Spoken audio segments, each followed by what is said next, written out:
hi guys নমস্কাৰ মই ইলা বৰা আপোনালোকৰ ওচৰত অন্য এটা ভিডিঅ' বনালোঁ যে আজি ৰাতি ৰেচিপিত মই কি বনাম আপোনালোকক কৈ আছোঁ বলক মোৰ কিটচেনত লাল চাহ বহাই দিছোঁ আগতে লাল চাহ খাই লওঁ ভাত বনোৱাৰ আগতে ডিউটিৰ পৰা আহি এইটো দুটা মানুহৰ কাৰণে দুটা গজা মাত্ৰ দুটা লাল চাহ নিমখ চাহৰ লগত খাই ল'ম তাৰপিছত ভাত পানীৰ যোগাৰ এইটো ৰাতিয়ে এতিয়া খোৱাৰ কাৰণে মাছ আনিলোঁ এতিয়া মানে বেছিকৈ আনিলোঁ এইটো 1 কেজি 300 টকা 1 কেজি মাছ লৈ আহিলোঁ এইবোৰ আৰু এইখিনি বজাৰ শাক ঔটেঙা আলু বইল কৰি খোৱাৰ কাৰণে আৰু পিঁয়াজ আৰু আলু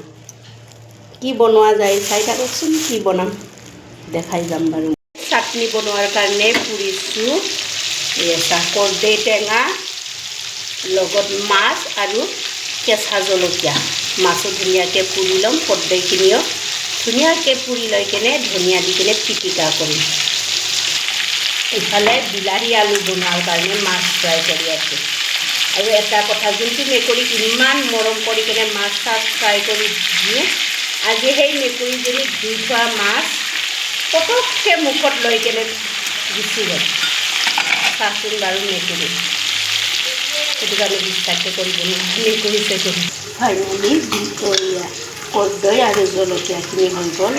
ইফালে মাছটো অকণমান বাকী আছে আৰু ধুনীয়াকৈ বিলাহীখিনি ভাজি ল'ম আলু বিলাহী মাছ বনাম মাছখিনি ফ্ৰাই কৰা হ'ল অলৰেডি ধুনীয়াকৈ বিলাহীখিনি ভাজি ল'ম ইয়াতে দিলোঁ জলকীয়া গুড়া হ'লেও জলকীয়া কালাৰটো নহয় দেই জ্বালা হোৱাটো হয় জলকীয়া ঢালটো তাৰপিছত দিছোঁ জিৰা তাৰপিছত দিছোঁ ধনিয়া পাউডাৰ অকণমান ধুনীয়াকৈ ভাজি ল'ম তাৰপিছত আলুখিনি ধুনীয়াকৈ দি দিম আলু অলৰেডি মই কুকাৰত বইল কৰি লৈছোঁ অকণমান আলুখিনিও ধুনীয়াকৈ মছলা আৰু বিলাহীৰ লগত ধুনীয়াকৈ ভাজি লৈছোঁ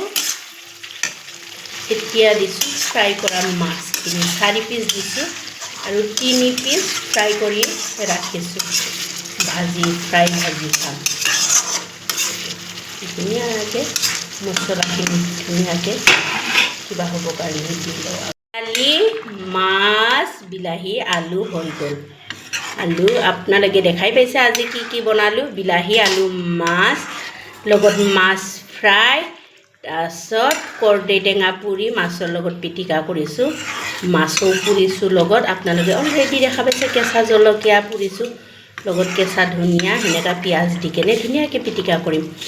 আজি ৰাতি এইটো দিয়ে পৰিৱেশন কৰিম আপোনালোকে যদি মোৰ ভিডিঅ'টো চাই ভাল লাগে